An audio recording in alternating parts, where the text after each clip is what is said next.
Friends, இன்னைக்கு என்னோட customer வந்து ரெட் வெல்வெட் கேக் தான் ஆர்டர் பண்ணியிருந்தாங்க. குட்டியா பண்ணி மேல வந்து பட்டர் கிரீம் வச்சு கொடுங்க சிஸ்டர், அழகா இருக்கும், ஒரே ஒரு கேண்டில் வச்சு ஏற்றணும்னு சொன்னாங்க.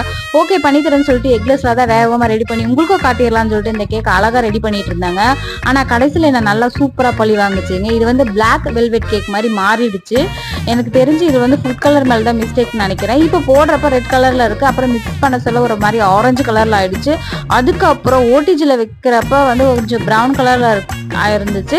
வெளியில எடுத்த பிறகு பாத்தீங்கன்னா டோட்டலா பிளாக் கலர்ல மாறிடுச்சு. ஐயோ என்னடா இது லாஸ்ட் மினிட்ல பழி வாங்கிடுச்சுன்னு சொல்லிட்டு அப்படின்னு சொல்லிட்டு ரொம்ப ஃபீல் பண்ணிட்டு இருந்தேன். அதுக்கப்புறம் கஸ்டமர் கிட்ட ஃபோன் பண்ணி இந்த மாதிரி ஆயிடுச்சு அப்படின்னு நான் ஓகே சிஸ்டர் பரவாயில்ல நீங்க அப்படியே கொடுங்கன்னு சொல்லிட்டாங்க. எனக்கு ரொம்ப ஹாப்பி ஆயிடுச்சு. அதுக்கப்புறம் நான் காசுல எதுவுமே வேணாம் சிஸ்டர், நீங்க இப்படியே எடுத்துக்கோங்கன்னு சொல்லிட்டு இந்த கேக்க வேகமா ரெடி பண்ணி கொடுத்துட்டேங்க.